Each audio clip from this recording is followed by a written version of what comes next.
a little ranch station. The little ranch station was about 3 or 4 miles down the road from a little fishing village called Matsamai, and that's the only town you had in the area. This area was sort of like Alaska. It was in the one of the northern islands of Japan, up in Hokkaido, in the southeastern tip of Hokkaido. It was about a 2-day train ride from Tokyo, about a day ferry ride across the straits, and then about another 6 or 7, maybe 8-hour train ride out to the little town of Matsamai, where the railroad ended out there. I was stationed out there for a year. I went out there in the spring of '60 and came back in the spring of '61. And I took thousands or hundreds of pictures, but most of them weren't too good, so I culled them out, and this is the ones that are half decent. Then we'll put in the video here. That's the little old town of Matsamai in the wintertime. There's a little, it's down a little valley like along the ocean. There's a fishing village, and it was primitive. There was electricity would come on at, pretty lucky, would come on at 5 o'clock in the afternoon, go off at 11 that night. People were still living here like they had lived 100 years ago, and the main staple was fish, and they specialized in squid, fishing for squid, and they got seaweed out of the ocean, and they would boil up this brew with seaweed and squid. And it was a rough life for them dupers. But this is in the wintertime, little road going down into the village there. There was no McDonald's there, I'll tell you that. That's our station. It's Moran Station. That's the Sea of Japan out there in front of you. This is taken off a mountain that rose up in behind us. There was an Air Force relay site up there with about 4 personnel attached. And off to your right was Russia. Straight across would have been Korea and China. And we were at the Moran Station, and our mission was to put out a radio wave that interlaced with Busan and Niigata, and they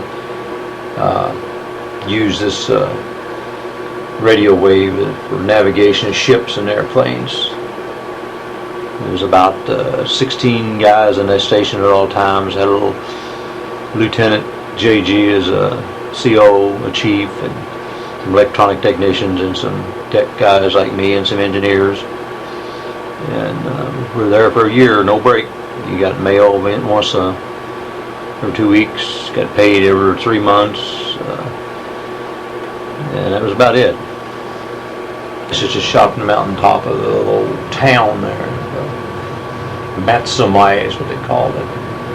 You can see there an island way out. That island was supposedly about 40 miles away, and that's where the Japanese, we call them pearl divers. They dove for oysters that are real deep depth.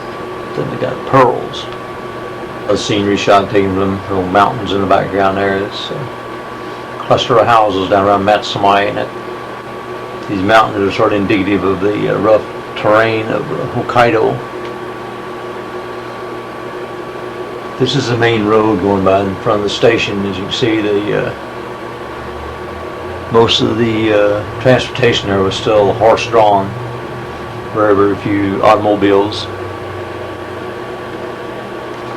This was right down the road from us. This is where they came when they went out and brought their squid in from fishing. They'd bring it into this factory down here, and they'd clean them. And what was left over, they'd cook it up into a fertilizer. That was right down the road from us, and boy, I tell you, it stunk. Everything around there stunk like squid because of that factory.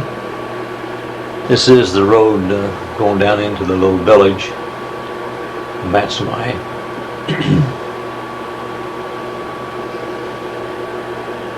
This is downtown Matsamai. People had little individual shops, but you couldn't identify them. Like I say, most of the heat was done by little charcoal grills. There's no indoor plumbing, I'm sure. They had open ditches that usually run along the side of the street. This is one of the more little modern blocks. They had about a block or two of paved street. And that's a pagoda on top of the hill up there.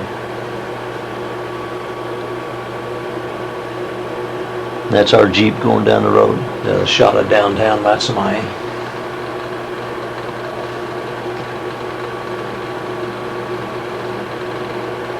And this is one of these streets of Matsamai. It's down near the water. Until they heated with wood. And those things hanging on those racks with the squid. They put them out and let them hang in the air, and they would dry. Then they would store them away, and then they would boil them up for like soup in the winter time. This is a train station. A train station up on a hill. And as long as there's no mudslides, snow slides, or you can get a train in. I'm down at a place called Hakodate, where you came off the ferry, and there's about an 8-hour train ride down there. This is where our provisions would come in. Once every 2 weeks they'd send a refrigerated car up there, and we'd have to take the truck down and go load them up, and that's where our edibles came in. We got a lot of dried food. We had the whole attic was full of K rations in case we got snowed in, couldn't get anything to eat. But that colored fellow's our cook, Preston Jacks. 2 little Japanese children there, they real friendly.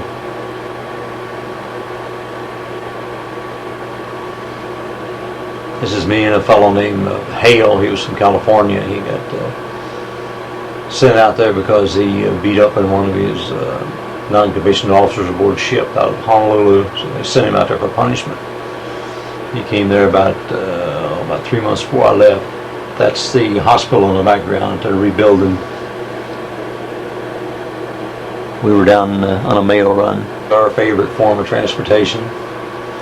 We'd ride a bike around. This is up at the railroad station. More shots of little kids. That's some of the racks they hang the squid out to dry on. Notice the one little baby, the girl's